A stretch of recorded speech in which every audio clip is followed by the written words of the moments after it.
Welcome to a brand new episode of the Trivia Power Hour Gaming, the show where I quiz you on gaming topics you want to know about. Here's how the game works if you've never played before. I'll ask 5 multiple choice questions about a specific gaming topic, list 4 possible answers, and give you 10 seconds to decide which is correct. If you don't need that 10 seconds, just tap the L key to skip 10 seconds ahead and get right to the answer. I recommend paying attention to all the answers listed though, because one of them will be the correct answer to the random bonus question I add at the end, which I don't give any answer options for. Go ahead and keep track of how you do and post it in the comments, and if you had fun and learned something new, I appreciate your likes and subscriptions. But for now, let's get on to the trivia.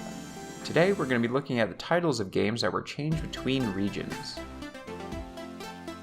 Mortal Kombat is a series known for a lot of things, instigating the creation of the ESRB probably being one of the biggest alongside the over-the-top gore and fatalities that started the conversation about giving games ratings in the first place. The title, despite the intentional misspelling of combat, remained intact across all regions until Mortal Kombat Deception, which was altered only in France to Mortal Kombat Mystification. The obvious question becomes, why change the word deception, and why only in France? Question number 1. Why was Mortal Kombat Deception renamed in France? Is it A, deception translated to disappointment in French? B, they were afraid consumers would think the game was a scam? C, to try to appeal to fantasy gamers? Or D, they had actually already used the deception subtitle in France?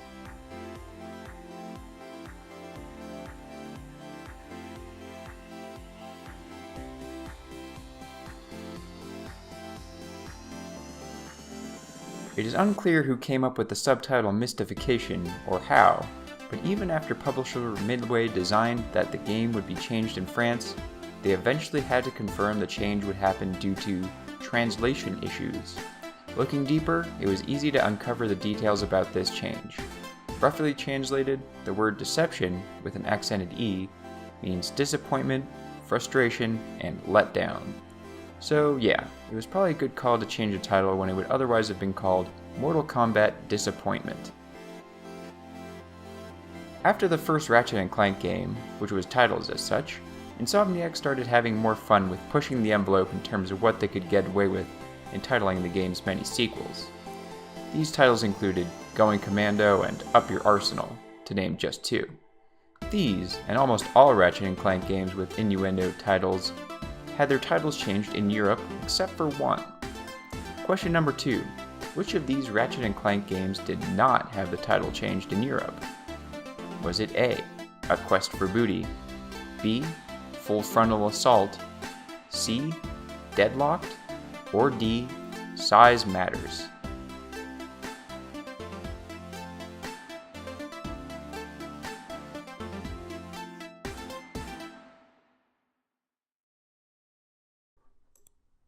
Despite most games in the series having a T rating, with some being E10+, the family-friendly, cartoony art style of the games undoubtedly would appeal to a younger audience of gamers, so perhaps it was an attempt to protect them from puns that they probably wouldn't get anyway. Whatever the reason, the Ratchet & Clank games, with the exception of Size Matters, had the title changed. Don't ask me why, but Size Matters was deemed acceptable, while Deadlocked was changed to Gladiator, Full Frontal Assault was changed to Q-Force, and every game in the Future series, including Quest for Booty, had the word Future removed. There were even 2 games that Insomniac changed themselves, or were asked to by Sony. Into the Nexus was originally going to be called Into the Nether Region, and All for One was to be either Foreplay, Multiple Organisms, Bros Before Hoes, with a capital B and number 4, or Friends with Benefits. As series writer TJ Fixman told an audience at PAX 2010, "At the end of the day, I think we didn't want to scare off the parents who might be buying games for their kid, so we went with All for One."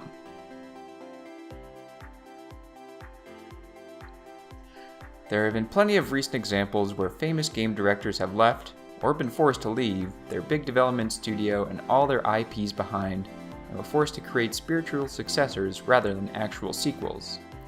Examples include people like Koji Igarashi, the father of Castlevania, creating Bloodstained, and Keiji Inafune, who worked on the first two Mega Man games, creating Mighty Number 9. The creator of the original Resident Evil, and arguably the popularity of the entire survival horror genre as we know it, Shinji Mikami faced a similar problem after leaving Capcom and formed Tango Gameworks to create their first game. While it wasn't originally intended to be a pure survival horror game, The Evil Within ended up becoming very similar to Resident Evil 4, especially in name. However, The Evil Within was only chosen as a name in the West, with the Japanese name having no relation to Mikami's previous hit franchise. Question number 3. What is The Evil Within titled in Japan? Is it A. Psycho Break, B. Project Zero, C. Nightmare Dive, or D. Haunting Detective?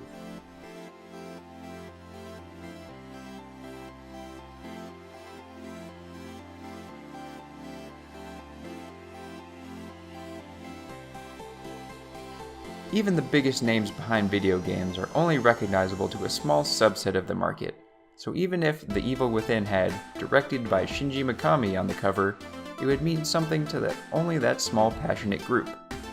Franchises, on the other hand, are much larger and recognizable, and with a game tied so closely to the Resident Evil franchise, titling the game something as close as that as possible without actually being able to use that title could have helped the game appeal to those fans. However, probably due to Resident Evil being titled Biohazard in Japan, that name wouldn't have any more recognition than something completely new, which was Psycho Break. As cool of a name as that is, it probably fell victim to localizers and marketing people not thinking it would work well in a Western market, and The Evil Within was used instead. Reversing the roles for this one, sometimes there's a Western-made game that are titled differently in Japan. Although this is far less common, it does happen.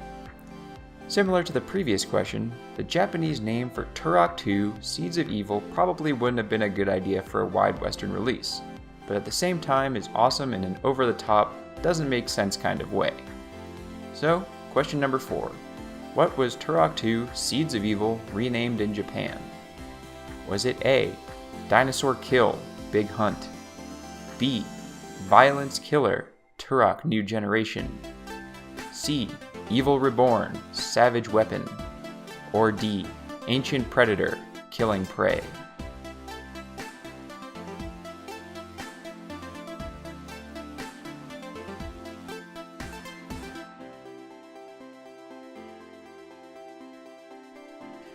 Now, Turok 2 Seeds of Evil is already a pretty awesome title, but whoever was in charge of localizing the game for Japanese gamers decided it wasn't quite clear enough about what the game was and decided Violence Killer Turok New Generation made more sense. In a weird way, the title is a little more clear than the American one because the second game has a new protagonist, since Turok is a title, not a name, that is passed down from person to person, so New Generation makes some sense. Violence Killers being the first words though? Yeah, that's just trying to make the game sound as dark and edgy as possible. As we just talked about, more often than not, it is games developed in Japan that have their names changed for Western release. Two of the most famous examples being Mega Man, which was originally titled Rockman, and Resident Evil, known as Biohazard. However, this rarely seems to happen with Nintendo games, right? Mario is always Mario, Kirby is Kirby, and even the name Metroid made it over intact. Zelda 2 is easy enough to translate as is, except for in cases of subtitles it seems. The Legend of Zelda: A Link to the Past is a fantastic game with an equally great name, that crams a lot of meaning into just a few words. One would think that would have come from the original developers, but A Link to the Past actually has a different subtitle in Japan that was changed.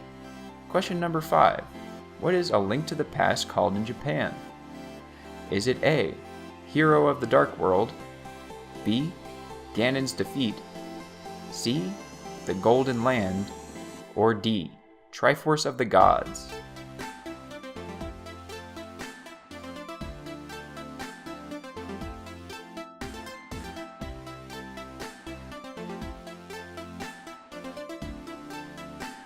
After Miyamoto and his team had finished their work on the third Legend of Zelda title and passed it over to Nintendo of America for localization, the the decision to change the title and many things in the game itself was quickly made. To avoid any controversy of including religious aspects, the title of Triforce of the Gods was changed to A Link to the Past, priests were renamed to wizards, churches to sanctuaries, and more. Even the 2013 follow-up, known as A Link Between Worlds in America, had to be changed from the Japanese title, which was simply Triforce of the Gods 2. One somewhat funny alteration to the title was in the Chinese translation, which comes out to be Divine Triangle of the Gods. Maybe it sounds better in Chinese. Now it's time for our random bonus question. Today, we're going to be taking a look at a certain horror title that got an odd and potentially inaccurate tagline when brought to the West. Bonus question. What Japanese survival horror game had the tagline based on a true story added to the Western release only?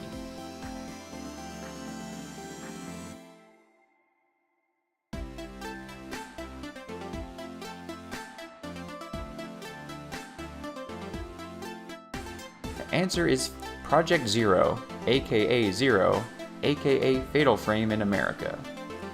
It was believed by many that the story for Fatal Frame came from a combination of true stories and legends about the Himuru Mansion in Japan, which was rumored to be where a Japanese family, as well as some associates of theirs, were brutally murdered. Other legends about the mansion claim the family performed ritualistic sacrifices known as strangling rituals in order to seal off a portal within the mansion that would release bad karma every half-century. But, in interviews with Makoto Shibata, the game's producer, he proclaimed that the game was based off two ancient Chinese urban legends and ghost stories, neither of which involved the Himuru Mansion. Thank you for playing this episode of the Trivia Power Hour Gaming. Go ahead and post how you did in the comments, leave a like, and consider subscribing if you enjoyed this episode and want to see more. Do you know what movie series has the most tie-in games? Or just want some quick video game facts but no fluff?